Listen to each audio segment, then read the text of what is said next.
Pendidikan bukan lagi kata yang asing untuk didengar. Indonesia adalah negara yang kaya akan sumber daya alam dan sumber daya manusianya. Lalu, bagaimana dengan kualitasnya? Kualitas sumber daya manusia juga dipengaruhi oleh pendidikan.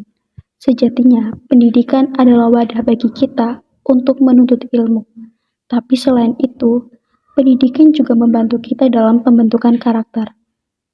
Bicara soal pendidikan, Indonesia sudah beberapa kali mengganti kurikulum, namun belum membuahkan hasil yang signifikan.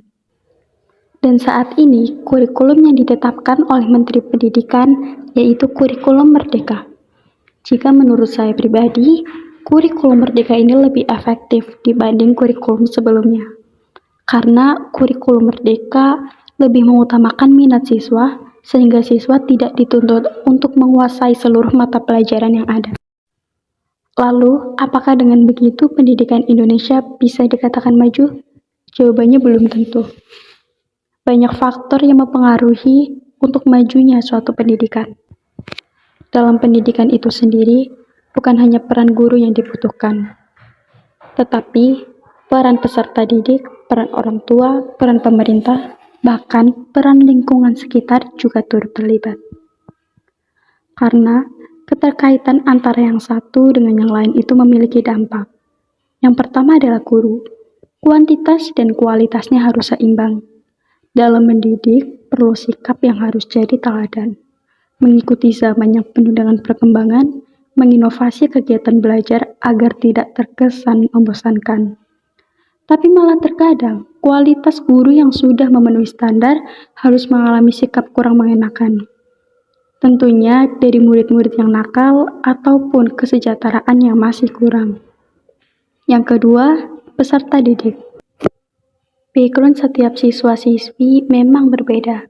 Mereka bisa dilatar belakangi oleh masalah ekonomi atau keluarga yang tak lagi bersama. Permasalahan internal seperti ini terkadang mereka tak mampu untuk menyembuhkannya sendiri.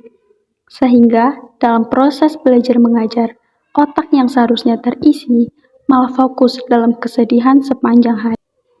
Kesadaran setiap siswa akan pendidikan juga penting, karena mempengaruhi siswa dalam berproses ketika belajar. Mereka yang betul-betul tahu pentingnya pendidikan akan memanfaatkan kesempatan untuk tujuan hidup di masa depan. Lain lagi yang tidak begitu memikirkan seluk-beluk pendidikan. Mungkin bagi mereka, sekolah hanya sekedar mendengar. Tugas pun lebih memilih bergantung pada teman. Bahkan nilai ada yang memilihnya dengan cara instan. Ketiga, peran orang tua. Di saat seperti inilah, peran orang tua sangat dibutuhkan. Memperhatikan karakter anak dan membiasakan untuk memberinya pengertian. Pengertian untuk mendengarkan apa yang mereka keluhkan, pengertian memberi solusi atas masalah yang mereka hadapi, pengertian dalam memberikan teguran sekiranya bertindak menyalahi aturan. Lalu bagaimana dengan peran pemerintah dan lingkungan? Selain memfasilitasi bagi yang tidak cukup ekonomi, pemerintah harus memperhatikan daerah pelosok yang serba memiliki keterbatasan.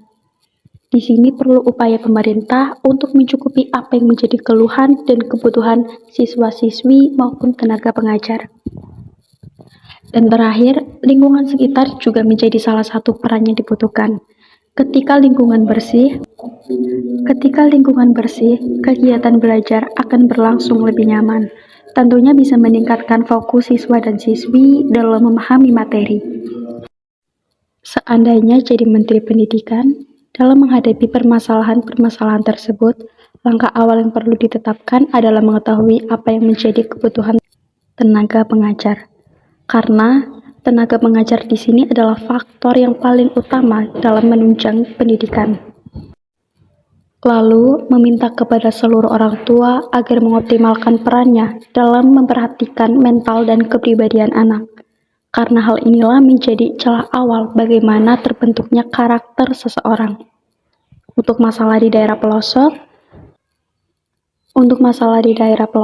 bagi guru yang sulit mengikuti perkembangan zaman karena terbatasnya akses tertentu, bisa diadakan program pelatihan dalam kurun waktu yang ditentukan. Kemudian, akses jalan yang tidak memadai dapat dilakukan perbaikan.